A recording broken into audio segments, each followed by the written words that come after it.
देणारे पण किती मूर्ख आहेत. मुलगीही देतात, पैसेही देतात, मुलगी परक्याचं धन आहे हे मी ऐकलंय आणि ते मान्य आहे. तर फक्त मुलगी द्या ना, तुमचं कष्टाचं धन का देताय? आपण जर हुंडा दिला नाही तर मुलगा मुलीला खुश नाही ठेवणार. मग अशा मुलाला मुलगी द्यायचीच कशाला जर तो आपल्या मुलीला खुश नाही ठेवू शकत तर? जे मुलं हुंडा घेतात त्यांना काही कशाची लाज वाटत नाही. उलट मी त्यांना बघत असते की ते एकदम शान मध्ये सांगतात, अरे मला तर तुझ्याहून जास्त हुंडा भेटला, अरे मला तर 1.5 लाख भेटला, अरे 1.5 रुपया सुद्धा तुझी किंमत नाही आणि तू आणि त्यानंतर जी मुलगी सून बनून घरी येते आणि त्याच्यानंतर ती जर तुम्हाला तिचे नखरे दाखवत असेल तर यात तुम्हाला प्रॉब्लेम काय आहे? तेव्हा तुम्हाला प्रॉब्लेम होतो, अरे मुलगी तर अशी निघाली. दाखवेलच ना ती तिचे नखरे. का नाही दाखवणार? कारण तिने तुम्हाला विकत घेतलंय. तिच्या बापाने कष्टाचा पैसा तुम्हाला दिलेला आहे. तुम्हाला तिच्या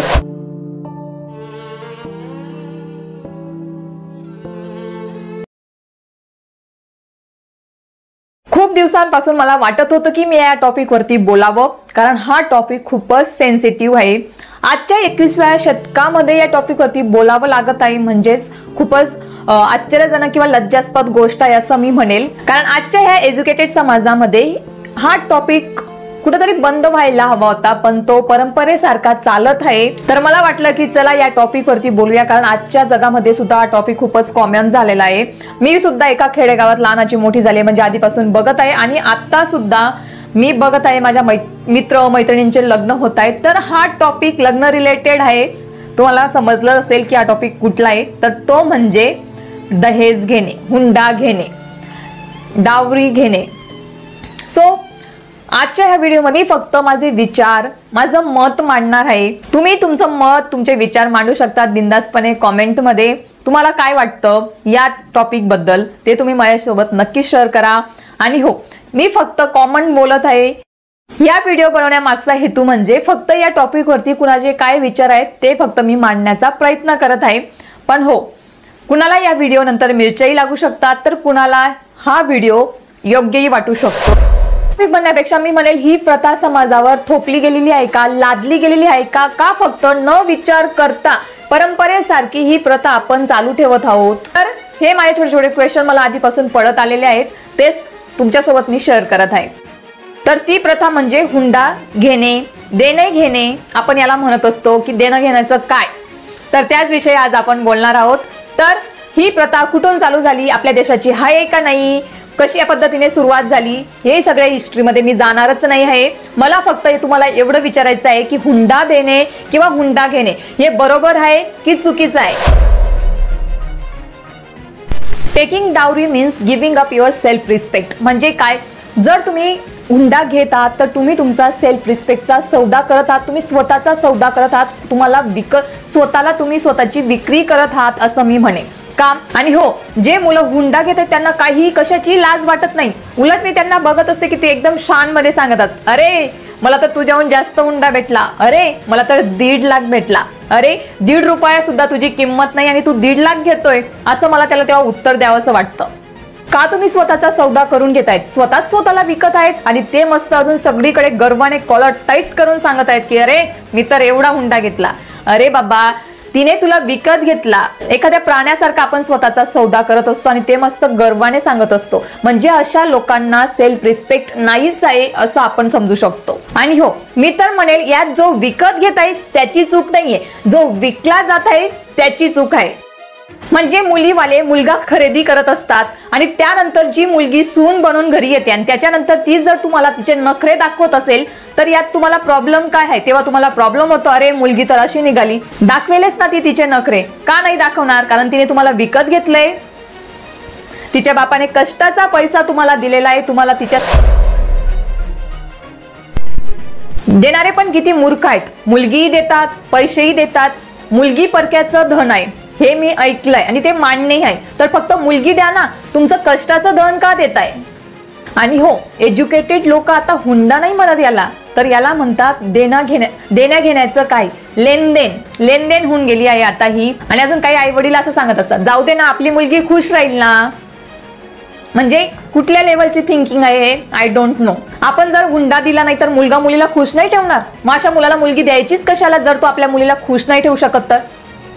आणि हो, आधीची गोष्ट वेगळी होती, पण आता मुली बरोबरच्या शिकलेल्या असतात तर हुंडा देण्याची काय गरज आहे? आता तुम्ही मला इथं प्रश्न करणार की मॅडम तुम्ही नाण्याची एकच बाजू मांडत आहात किंवा काही मुलांना मुली भेटत नाही आहेत. तर हो, ही आमच्याकडे मी बघत आहे खूप खराब हालत आहे. पण ती कोणत्या मुलांसाठी आहे? जे मुलं काहीही शिकलेले नाही आहेत, शेती करतायत.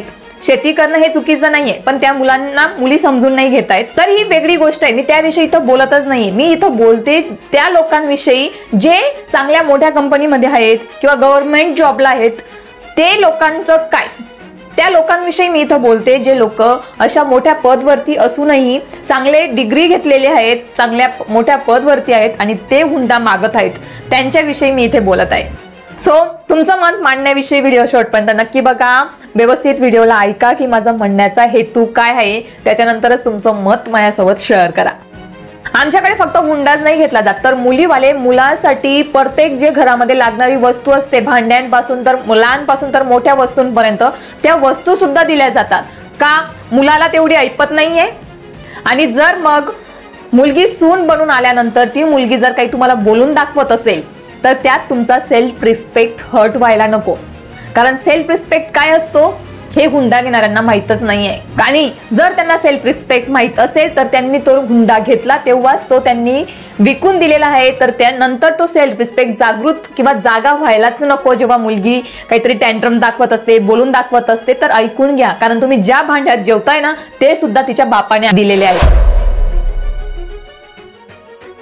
आणि हो, जर तुमच्यात सेल्फ रिस्पेक्ट असेल, जे आता अनमॅरिड मुलं आहेत त्यांच्यासाठी मी सांगते, जर तुमच्यात सेल्फ रिस्पेक्ट असेल तर आजच तुमच्या घरी जाऊन सांगा की मी कुठलाही बिकाऊ माल नाहीये, एखादा प्रोडक्ट नाहीये की तुम्ही माझा सौदा करणार, तुम्ही माझी किंमत लावणार. मी तर माझ्या मैत्रिणींचे जेव्हा लग्न होत असतात आणि मला जेव्हा मेसेज कॉल येत असतात तर मी त्यांना बिनधास्तपणे विचारत असते कितीला विकत घेतला.